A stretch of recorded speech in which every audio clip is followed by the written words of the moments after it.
Okay, so the last field that we need to check for is the content itself. So this is, this is no different. So what we just need to do is say $_post, and we need to specify our contact underscore text. Now my text editor online here seems to have gone a bit funny, so I'm just going to save this file and I'm going to close that and we're going to reopen it in our plain text editor. So we're going to have to deal with plain text for now, but that doesn't really matter. Okay, so now what we need to do is we've checked if we've set the contact name, we've checked if we've set the contact email, and we've checked if we've set the contact text. This doesn't mean that the value actually equals anything. So the next thing we need to do is we need to check whether these fields are empty. Considering they're all required, we need them all to equal at least one value. So we are first of all going to set them into their own variable, so we can use them a lot easier inside of our if statement. So what I'm going to do is create an individual variable for each one. So contact underscore name. This can obviously be anything you like, and then we say equals $_post, and then we say contact name. So what we're doing is we're just taking this variable here and we're putting it into a contact name. Now you might be asking, why aren't we doing this outside of our if statement? And the reason we're not doing this outside of our if statement is because this post might not be set. And we're going to get what's called an undefined index or an undefined variable error, because we're assuming this value exists before we've checked that they're set. So remember to always declare your variables inside after you've checked for them being set. So now I'm going to say contact email equals $_post contact email. So we're doing exactly the same thing for each value that we're submitting. Contact underscore text equals $_post contact underscore text. Okay, so we've now got all three variables from our form. Let's just go ahead and echo these out. We can put an echo in front of here.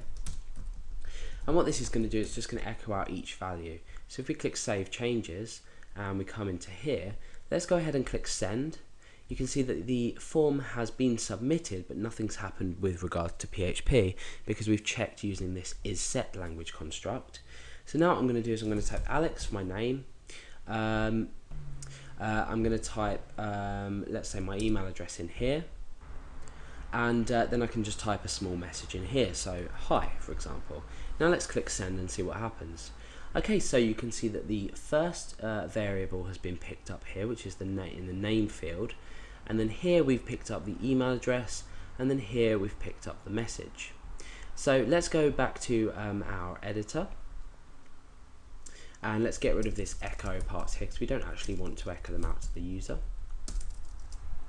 Now after this we can check for their existence, so we can check if they equal nothing. So let's go if not empty contact name, and so we're using this and operator again, not empty contact email.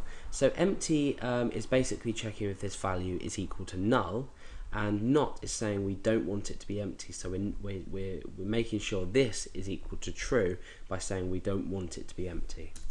So we're saying and not empty contact underscore text. So let's go down now,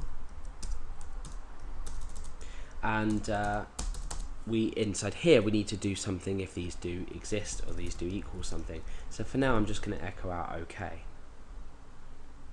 Okay, so let's go and try and submit the form without any data. Okay, now let's put, say, A, B and C in here, click Send, and that's OK, so that's worked.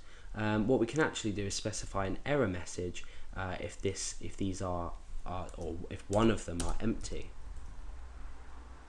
Well, in fact, no, these are going to be OR, because what we're doing is we're checking if either of them, or if one out of the three of them is empty. So we need to use this OR instead of AND. So I'm going to echo here, if else, I'm going to say all fields are required. Okay, so let's click Save Changes and see what happens here. So let's click Send, all fields are required, Now we can type A, B or C, or and C, and click OK. So if we were just type in A and B here, and we click send, oh, we're still getting, oh no, sorry, my mistake completely. These should be and. Now the reason I got confused there is because what we would do is if this if statement was if empty, empty, we would say if empty contact name or empty contact email, but we're saying not empty, and we don't want any of them to be empty. So many apologies for that. Okay, so if they are not empty, what do we want to do? Well, that's easy. We want to send an email to ourselves.